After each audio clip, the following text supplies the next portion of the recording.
This is Priyanka Sarkar, and welcome to the Sport Soul, a space where we explore the real stories and emotions behind strength in sports and in life. Prajyoth, I'll start with your teenage years. Like every teenager faces these phases of comparison, societal pressure from friends as well. I would say I'm blessed that I've not been raised in I wouldn't say society, but in the environment uh, where we have compared with anyone. So we have had that freedom all the time. My parents, they have trusted us on whatever we did. So all these things that we see these days, that this generation parents who would not pressurize their children for their GPAs or scores, right? We had it back then. So we were allowed to do whatever we wanted. So I don't think I would say we did not have anything as such during those days. Uh, every teenage, when I'm talking about it, I want to talk about something quite personal to me. My neighbor's son has lost his father, and he's just 19 years old. Yeah? And there is a societal pressure now. There is compassion, but there is also a societal pressure that he has to take care of the family now. Well, coming to the challenge that this kid we were talking about, so that's exactly one of the challenges that we have in the society. I would say maybe not in Hyderabad kind of localities, metros these days. But again, if you go to tier twos, people have this kind of mindset. After your father, it's you. Yes. You are the man of the family. So when we are talking about equality, when we are talking about women and men being in all categories, they are working. Okay, they are equal in every work aspect, every part of life. So when we are talking about that, I don't think we should put this kind of pressure in children. He's just 19, so I think this is something that's a burden that Yeah, true, he very had true. to carry. So yeah, probably these are the things that are changing, but maybe they would change. That's quite, intriguing that you say equality. When you talk about responsibility, you also talk about equality. So, is it better to say now that responsibility just not falls on the kid, but also on his sister, who is a little year older? The responsibility is also the daughters, not just the sons. It's not about the man of the family, but it is the head of the family. Now, can we rephrase it right now? Exactly. Are we still there? That's exactly what I was referring to. So we were raised in that environment, that societal conditions where we would say man of the family is the head of the family. So I think that's not the right way when we are particularly talking about men and giving some importance to their mental health, something that True. it's Yeah. picking up now. So this wasn't seen back then, right? So of course, it's not just the responsibility of children. It's also the responsibility of the mother. Yes, very Because true. she would be the head of the family, to be very honest, and children should of course carry the values that they have got inherited from their family. So of course that's important. Even that child and his sister, so they both are responsible in the same way for their family. Personally, that's quite brave way of seeing things, I would say, and progressive way of seeing things. So you started off with an MNC. Kind of stresses that you would say you had to face from finishing off your education, like the journey, you finish off your education with no stresses, no comparison, or no peer pressure. But now you're becoming a working professional. So what were the early stresses that you had to face? Every individual have their aspirations in every part of their lives. So if you're talking about a 5-year-old or 6-year-old, maybe their aspiration would be buying their most favorite toy. So when you look at a kid who is in 12 or 13, their aspiration might be something else, maybe a bike or some fancy car when they grow up. Same way, when an individual is in college, they will have their aspirations. So every phase of life we come through a transformation. So I have aspired to be something else when I was in the college. But the society, what we see, they would not give you this opportunity to explore something. At least back then we did not have this openness about startups or businesses or so. I was always open about starting something that I like, some business or some idea to scale up and so on. But what society looks at is for you to earn. So it's so unfortunate to say that we have been raised to be workers, okay, not innovators. So of course that's something that we have carried, but not for a long time. We had this taboo when we are going to school or when we were in the college. When you're done with school, you're done. It's just college. When you're done with college, you're done. You can have fun. So when you get into a job, our society does not limit you anywhere, True. Yeah. fortunately. So I started working when I was maybe 19 and a half or 20. So for different reasons though. But again, I moved into this MNC by the time I was 21, 20 or 21. So it's a fantastic environment. That back then it was like glorious, getting into those big buildings I and that remember, thing. yeah. So that's all. It was something which was like the adrenaline every day when you go to work, and I would say I was blessed to make friends for my lifetime. So it was like a college for me. So there is no pressure. So you have been luckier when you were a teenager, you have been luckier when you were a working professional. But not everybody starts earning because they're given that freedom at home to do what they want to do, or they do not have the flexibility, the financial flexibility to be an innovator. So they have to get to work, they have to put their heads down and they have to work. There are quite a few stresses. For what you must have enjoyed is does come with a badge of responsibility or a badge of stress of a few working professionals. Absolutely. So if I have to ask biggest stressors at workplace, what could they be? Biggest stresses at workplace, as you have mentioned, the responsibility of earning, and different people come from different backgrounds. Everyone have their own challenges. So I wouldn't say that I did not have anything to look at, but fortunately, maybe at this moment of life, when I've grown up to this age, I wouldn't look at those things as True. stresses. Yes. Yes. Okay, but back then the phase that we go through is what I would say that when you were in the teenage, or when you were in the college, or when we were in the college, we would have that ego, that we always think that we are invincible, we can do anything and so on. When you come out to the market, when you start working, of course, here let me address the other point. uh, Maybe everyone is not blessed to get into a job that they wanted, but everyone can get into some or other job, Yes. and Yes. that is a blessing. Okay, so that's what I did. Fortunately or unfortunately, I found out that I'm good at something, and I got into it. Okay, because I wanted to earn. I desperately wanted to earn. Of course, as I've mentioned, the society wanted someone to have a job. So irrespective of what you earn, there are people who would spend more on their transport than what they earn. So that's the different story. So some people come to please their parents, some people come to please the society which is pressurizing their parents. Someone might have some challenge with the relationship. Some people, someone would come with a background where their income would feed their family, so on. So different people have different aspirations, and I would say I've met almost all Kinds. Yeah. these kind of people.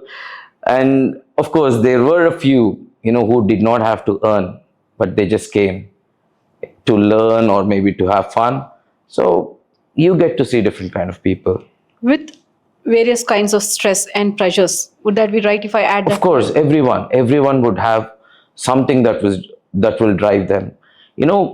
I personally feel someone who don't have any kind of pressure is the only one who is a monk or who is a saint. True, yeah. So other than that, everyone will have something or the other bothering them. I think looking at that particular thing which bothers them is what changes the perception. So it could be a stressful thing, or it could be something that you can resolve. Maybe it's all about how you look at it. So yeah. And these kind of situations, that you mentioned, that people come from various backgrounds and various reasons to start working.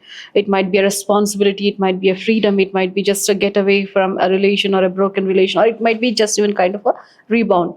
How do men cope up with the stress of these kind of, cope up with the kind of stress or pressures that arise from these situations? Or we'll also be honest, various people have various kinds of leadership. Correct. How does a man cope up with the kind of stress that comes from the responsibility of earning, or also the stress that is caused at the workplace? How do men cope up? To me, I've been blessed with a lot of friends. Okay, wherever I've been, I've had a good pack of friends. So unfortunately or fortunately, in this society, we cannot open up with our stress. Open up about our stress to our family. Friends can be one of the options.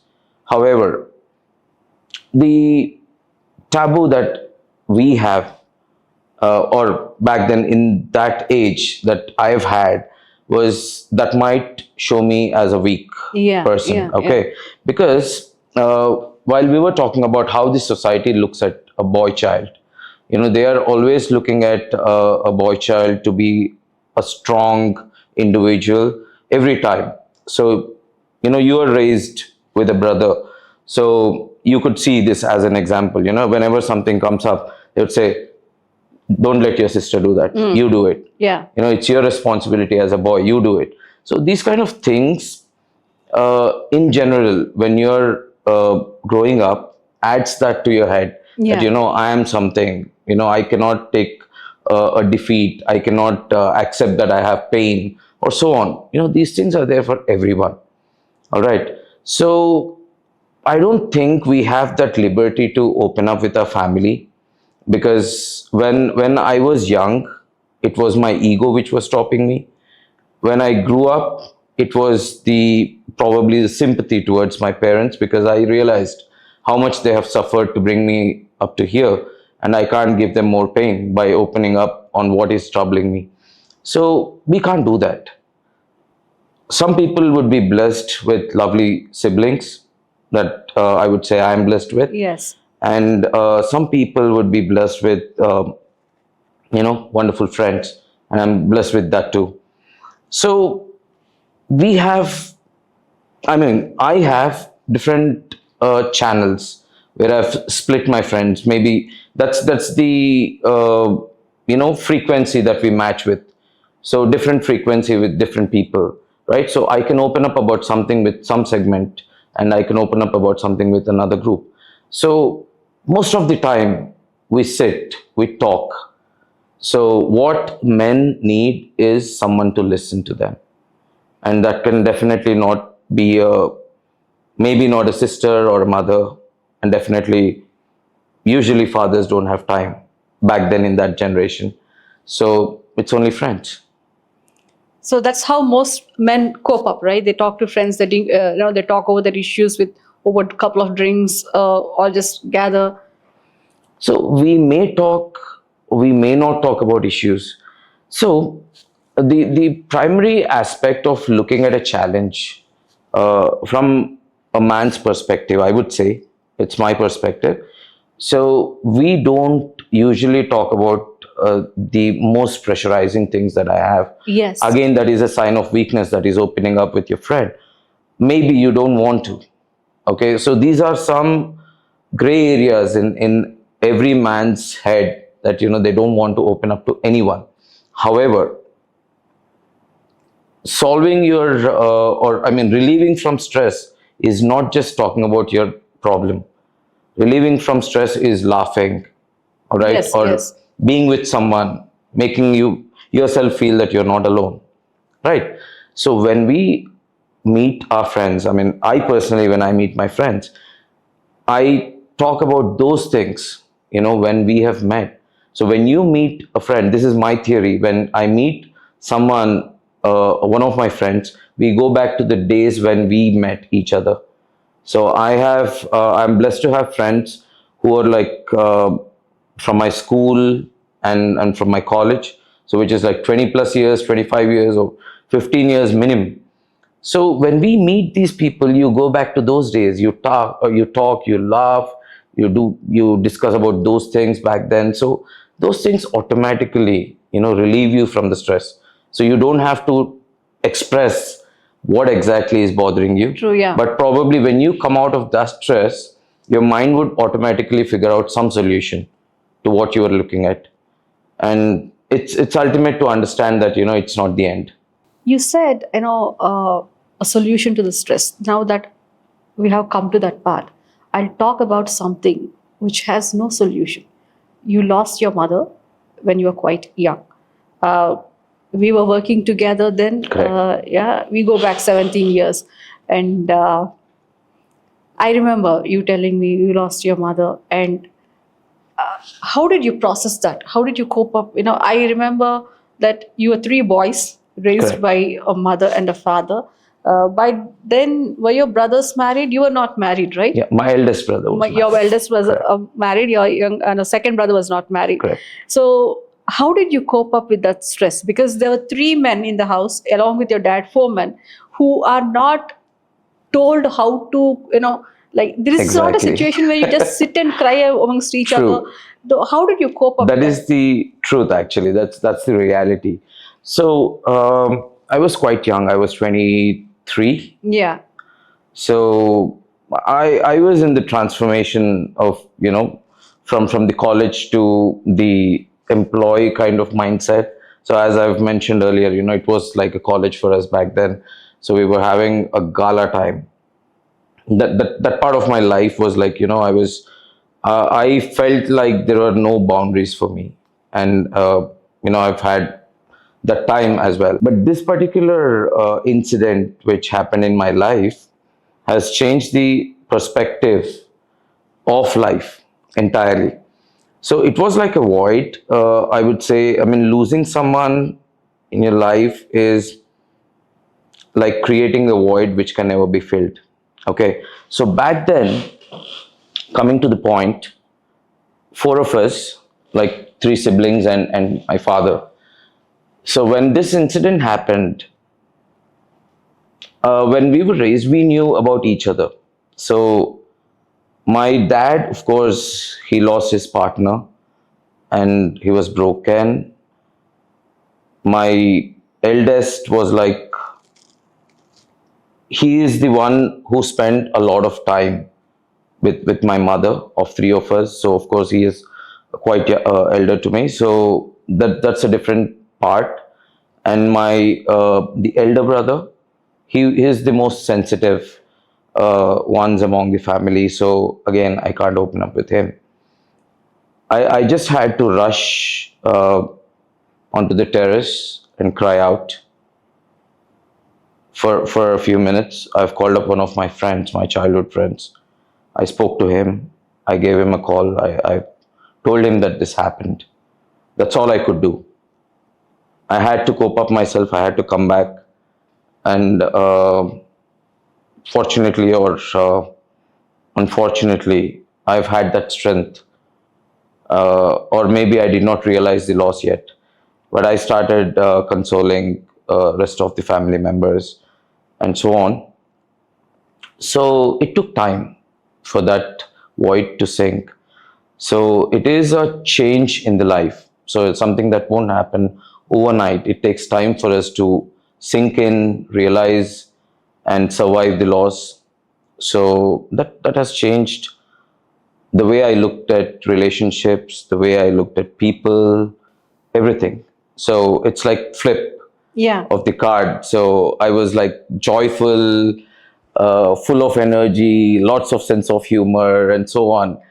The next day I was like switched off. It took me a while, about a year and a half or so, to come out of it, or maybe to sink that into my life, uh, it's a pain, and I don't think men would have anyone to share about this loss. Well, I just want to tell you, I know, see, there are four men in the family with four different personalities. Elderly man who's lost his partner, he's grieving in his own way. He cannot go and cry with his sons. And the eldest, now he has to understand that now the time that he spent the most is a memory, no more a living experience. You can't come back from work and just ask, Amma, em undav, ivala em undav. So sensitive brother has his own ways of coping up, and you had your own ways of coping up. So there are different personalities in both genders. So how do men in general cope with a loss? Now I ask this question because back then you were not married, Correct. and now you are a father yourself, and now relations hit a little different. So how do men grieve, over loss of a member? Because now that is a solutionless problem. That's a solutionless situation. Correct. How do men grieve over a loss? As we grow up, as we are matured to certain stage of life, so we start understanding the realities of life.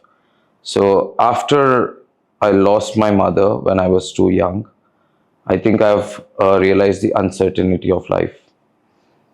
So the only thing that we did to ourselves is to assure each other that we are there.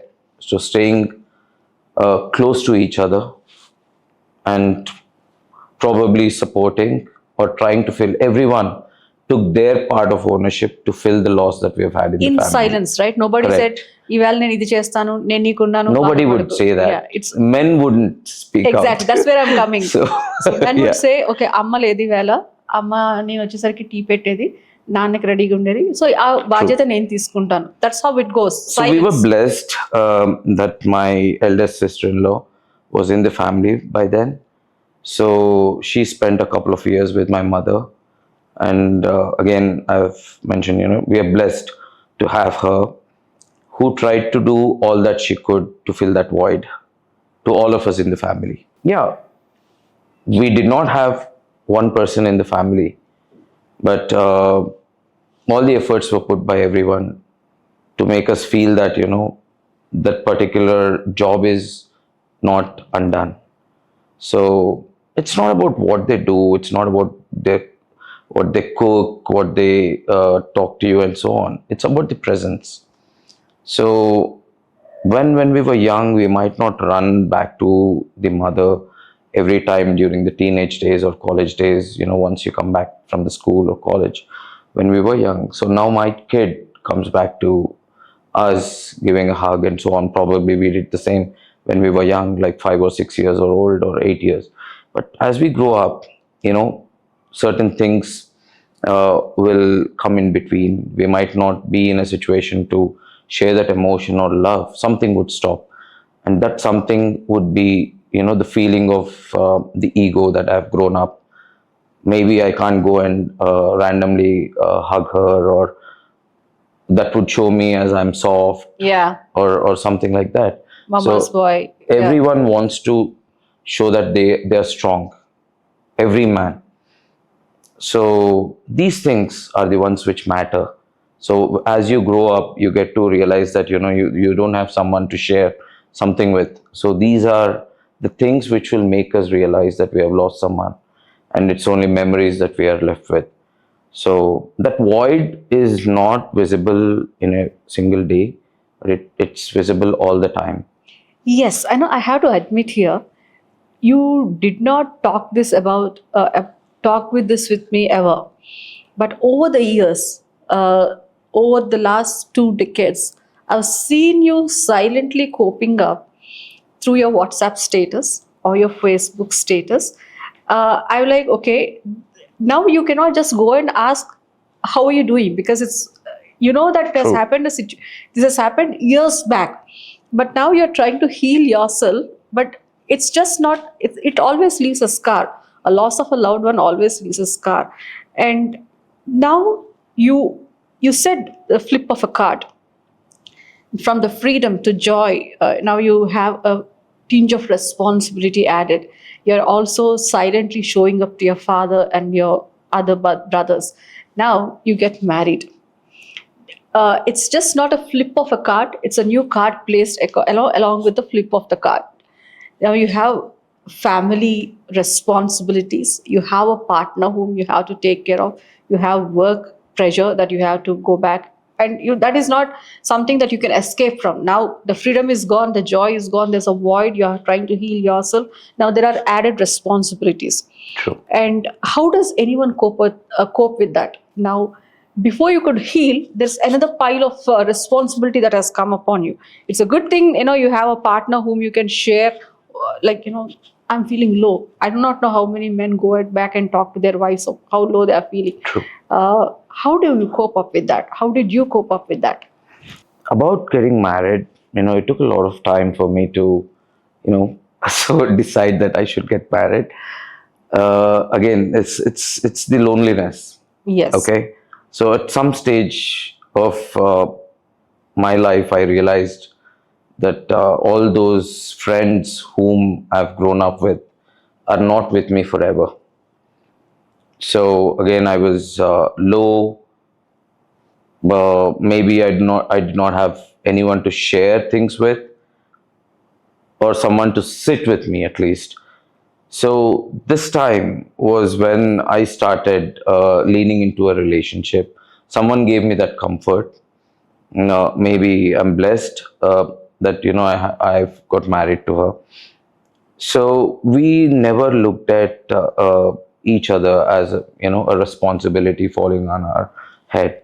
So she has always been there supporting me emotionally or financially. Okay, maybe men do not open up about the challenges or those struggles that they have.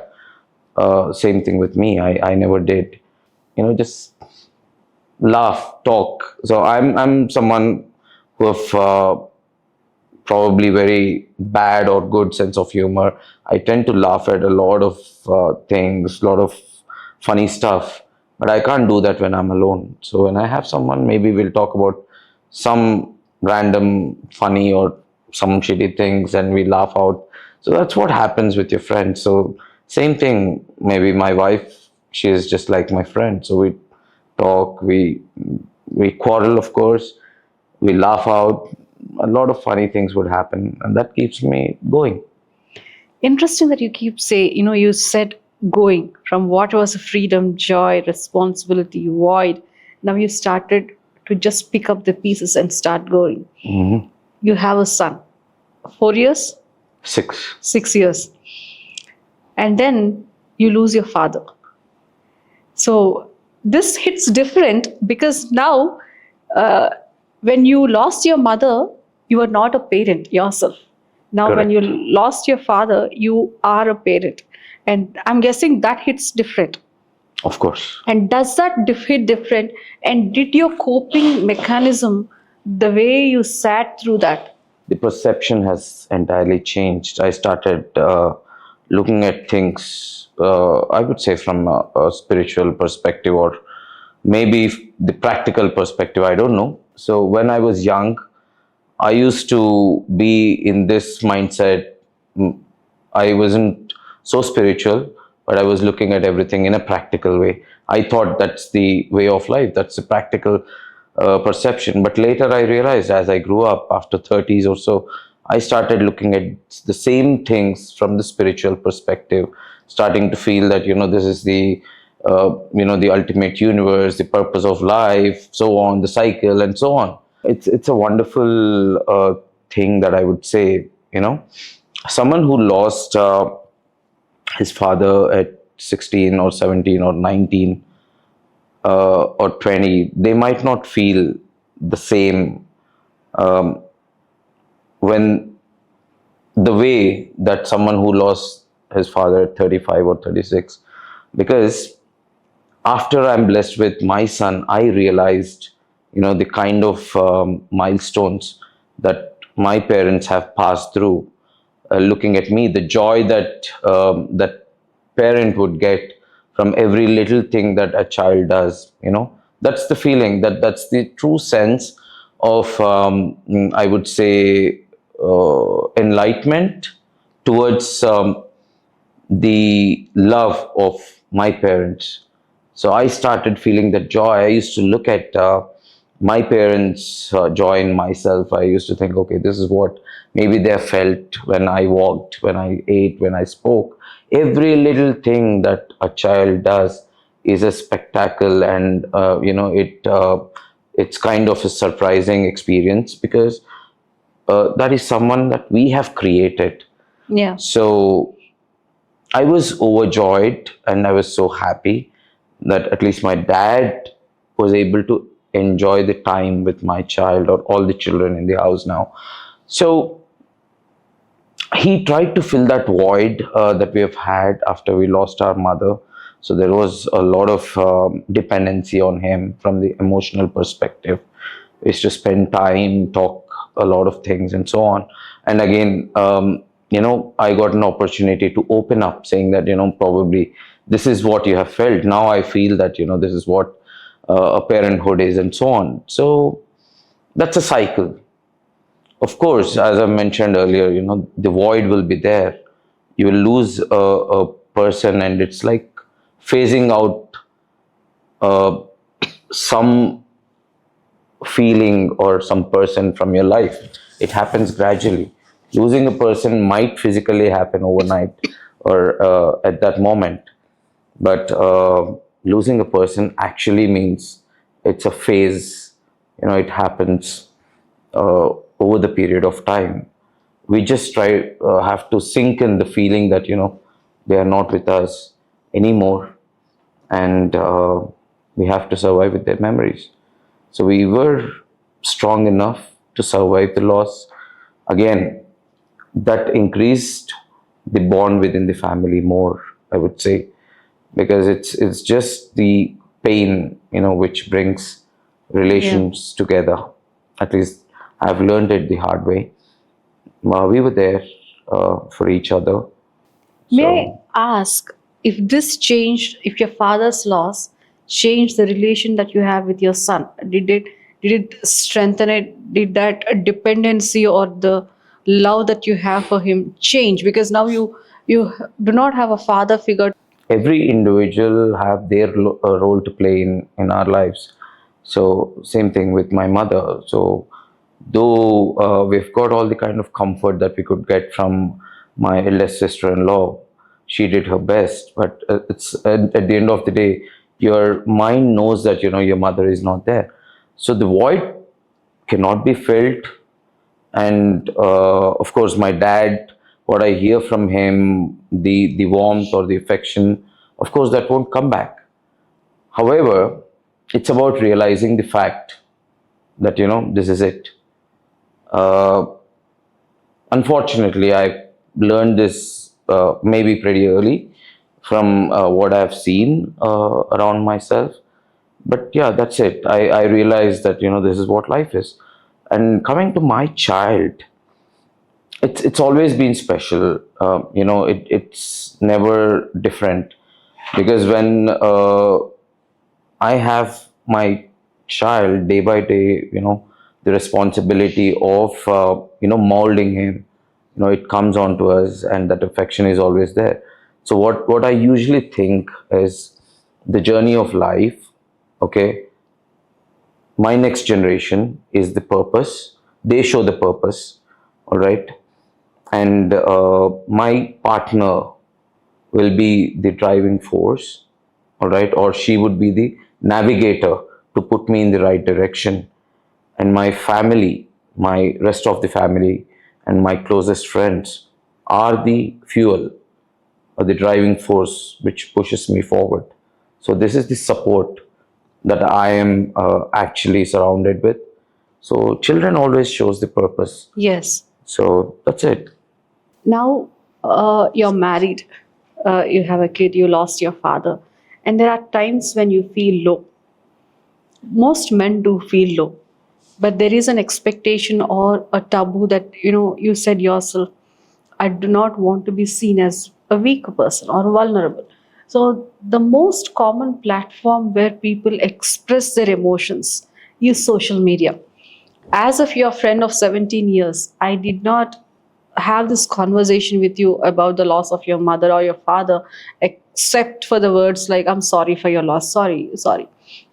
But I always have happened to follow your social media accounts where I saw you grieving in a in your own way. Now, is there something? Can you shed light on how it happens? Like, how is the grieving on social media better than talking to your spouse, or how about it? How do you do that? So men usually are raised in that sense of strength and maybe that pride. So we don't want to open up, or maybe there is some taboo to open up to anyone because somebody might feel that it will show our weakness or it would be carried. So there were times when I was carrying this load of stress or pain, I would say, not stress, the pain after I lost my mother. And of course, I should talk about some challenges that we face in relationships or work or anything. Then came the revolution of social media. So that was a wall where you can write whatever you want. So back then, I did not think twice to pen down my thoughts. So I've had my blog as well. I used Yeah. to think that I'm expressing my feelings. I think I did. So back then, whatever I felt, I used to put it down on a paper and try to read through them. So which would make me look into what I was going through again and again. So when I posted them on social media, I used to get a lot of comments, likes, followings, or so on. So that would give a feeling that you're not alone. So you don't have to talk to the other person. As I've mentioned, you don't need someone to talk to. At least I don't need someone to listen to my pain. But I need to understand that there is someone who is looking at me. So that is what social media has given to our generation, maybe. So I did that for a while. Whenever I go through that pain or that anger, so that was something where I can show it up. I did that.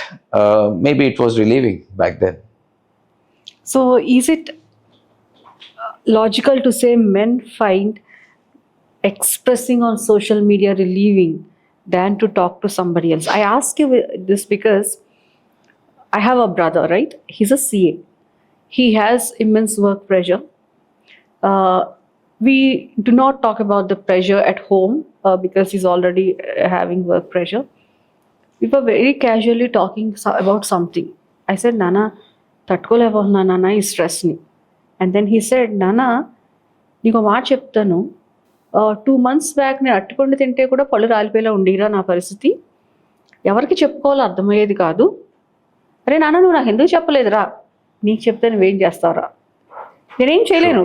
Correct. So nobody can understand, nobody can, even in my field, I check my players' WhatsApp status because if I can just find a hint Understand. of emotional struggle, I'm like, okay, I've seen you, I'm there with you. That's my role.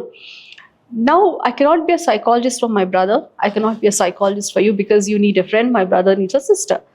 So is it something that they find it relieving and non-judgmental because of I am a man, I have to be strong for the rest of my family taboo, that men find social media relieving than talking to a I person? don't think so. Something about this.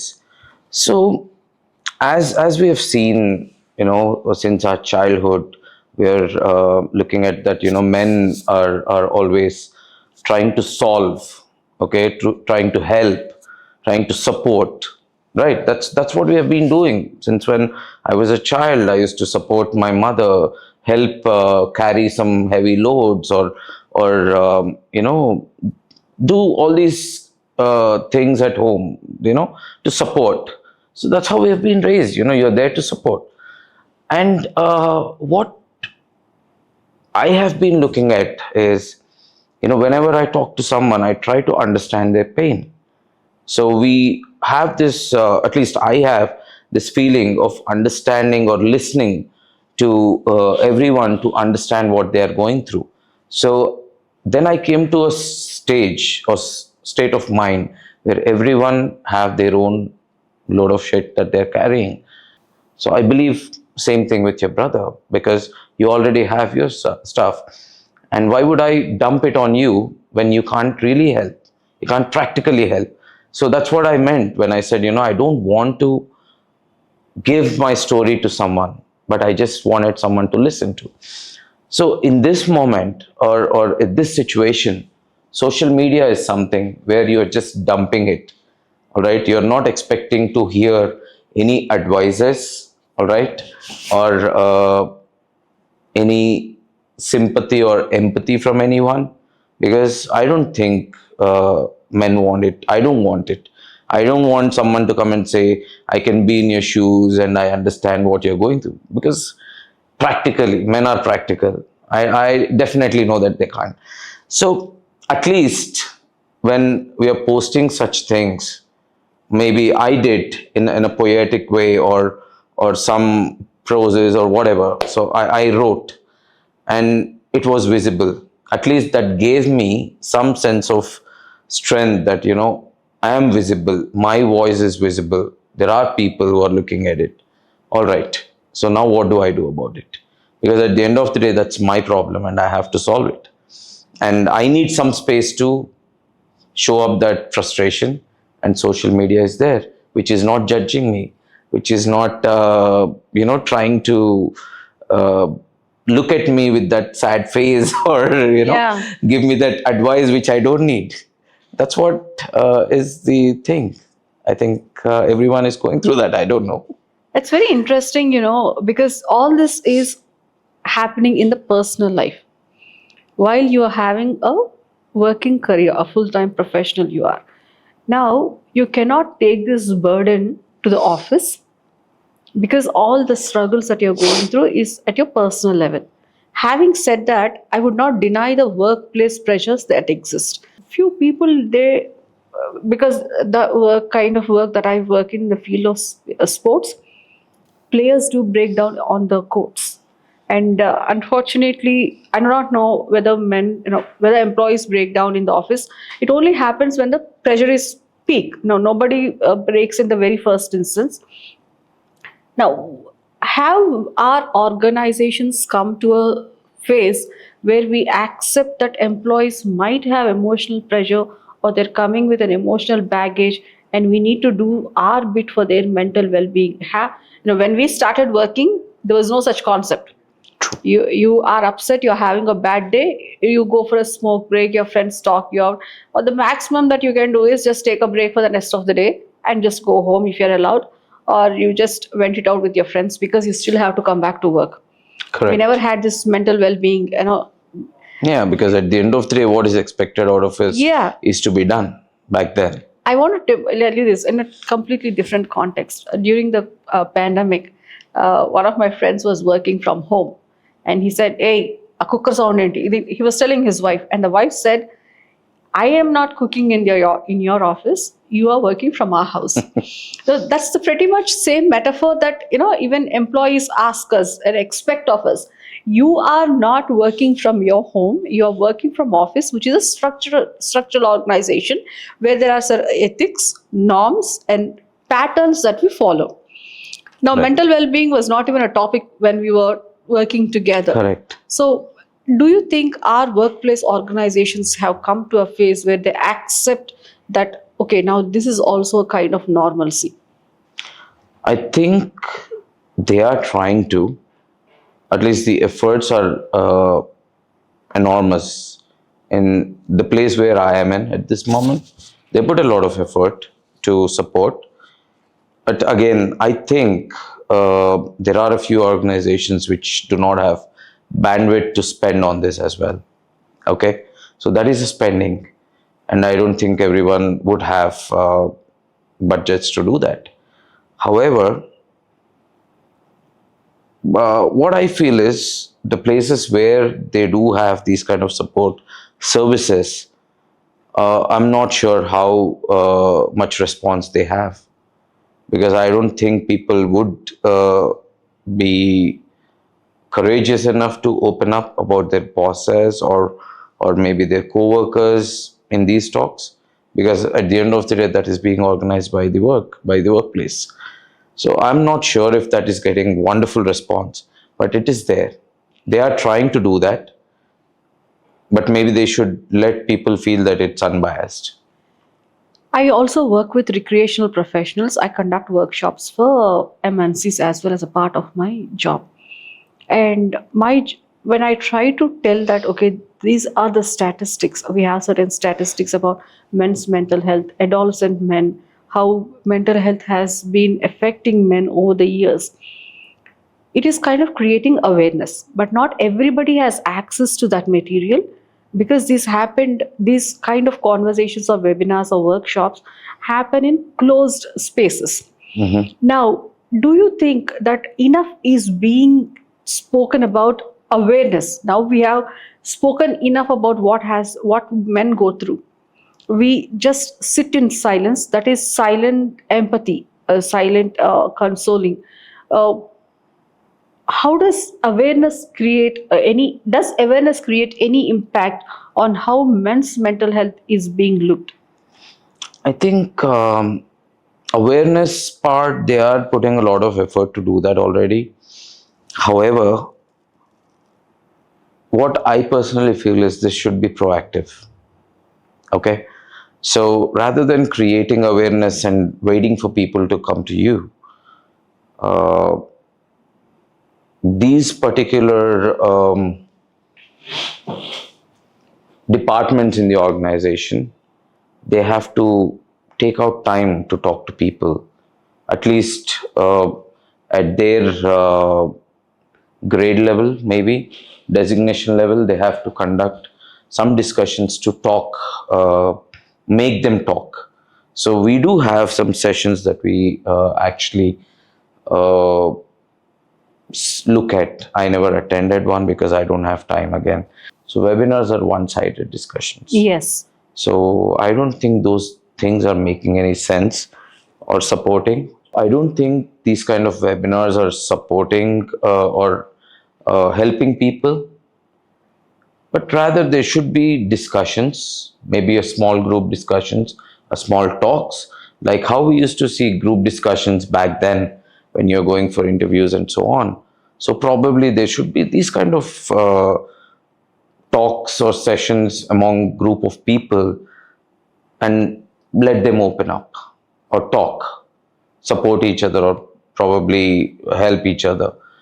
I think that's more practical when you really want to talk, or when you really want to see if somebody is going through some challenge.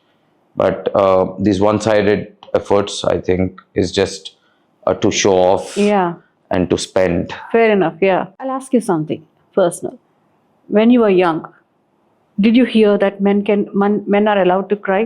Did you ever No. hear that? Not something which came from family, but this is like a societal norm. When I was growing up, no parent would want to look at their kids crying.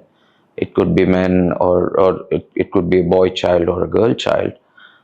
But I would say maybe from the other side of the river, girl child always had this privilege to see that, okay, I'm there for you, and coming and looking at it. But boys back then, they were asked to shut up.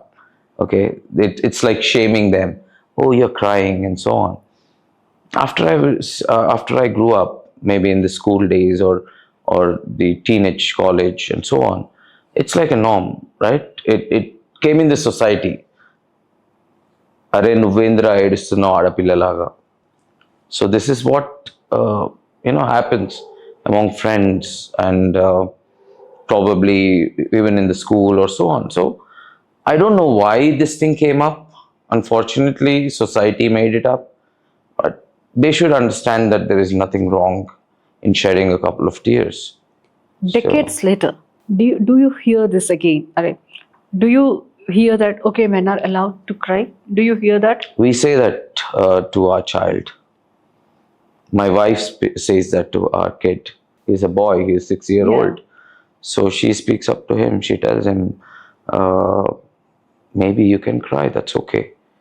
But see if that reason is valid or not. So we can't let him cry for every little thing. Yeah. So crying is okay as long as it's hurtful. But we encourage him to speak. So that is the new age parenting. I think that is what was needed back then, but they did their best from what they knew. We are doing our best from what we know. So we let him cry, we let him talk. But we encourage our children. We have 4 kids at home. So we encourage our children to speak up, to talk, not to hide and shed tears, but come talk to us, give a hug, and express your emotion whenever you're hurt. May I ask, in general, do men see their mental health as a priority? The way they see their physical health as a priority? I don't think so. I don't think people even look at their physical health as priority. Have never spoken to anyone about their mental health struggles. So do you think it's time that men start talking about it? Because 20% of those percentage feel it's too embarrassing to speak about it, while 20% say there is a negative stigma attached to mental health. And if we remove the stigma part or the embarrassing part, do you think men still need to prioritize their mental health? Absolutely. It's about clearing that pain that we have. So, whichever the way possible, to whomever it is possible, they should talk. So, when you were talking about those statistics, 40% men who is not talking about their mental health, I'm definitely sure the other 60% does either. Yes. Okay? So nobody speaks, at least most of them. So they don't have proper channels to talk, or the embarrassment part that you were talking about, it's always there. But men should see whom they can open up about what they are going through. So at least one person in the life should be there to talk to. Your friend, your relative, your sibling, anyone. At least there should be one person in the life that you can open up about. So what can men do at personal level? Now let's say they talk, but that is just not talking is mental health. There are various kind of mental health issues. Some need therapy, some need treatment, some just need support. At personal level, what do you suggest, or suggest is a wrong word, what would be your opinion of how men should prioritize their mental health? I don't think it's just a challenge with men, but primarily our society still did not come to that stage to accept that therapies or support is something which is adding value. So people are still going through that taboo wherein these things project you as a victim of something, or maybe unstable. So society still has this taboo of someone going for therapies or support or these kind of sessions. They are termed in different ways, and I don't think we are still open about accepting the mental health issues yet. But I'm sure this generation which we are looking at, they are much better compared to what we have seen earlier. It's picking up. It's just about awareness. Glad that you mentioned about speaking up, and that brings me to the final question of the day. You can tell your 6-year-old kid it's okay to cry. With the same pace, would you be able to tell a 16-year-old boy it's okay to cry, or a 60-year-old man it's okay to cry? Or how does one open conversations about, it's like men do not speak up for the fear of judgment. That's why they do not open up. And how do you think one can open a conversation about saying, do not worry about the judgment part. It's still, you're allowed to feel, you're allowed to cry, you're allowed to heal if you have a mental health issue. Just do not ignore it. How do you tell it at a very common man level? So it's all about trust, okay? So we do have a 13-year-old at home, all right? So I always walk up to him, I talk to him, and I make sure that he has that comfort to open up with me. And of course, even with him, I mention that, you can talk to me, you can cry, you can tell me if something is bothering you. All right, we did not have these things back then. Yeah. But even I should have courage to say that, to listen to, True. what they are going through, and to see that my response is not hurting them. That's the kind of courage that I should carry to ask. So I just don't do it with my 13-year-old or 6-year-old. I do that with my friends as well, who are of same age. I talk to them. Men don't have anyone in their life who would wholeheartedly ask them how they are feeling, I think, except for their parents. I think this should change. So it's just not a man's responsibility about men's mental health.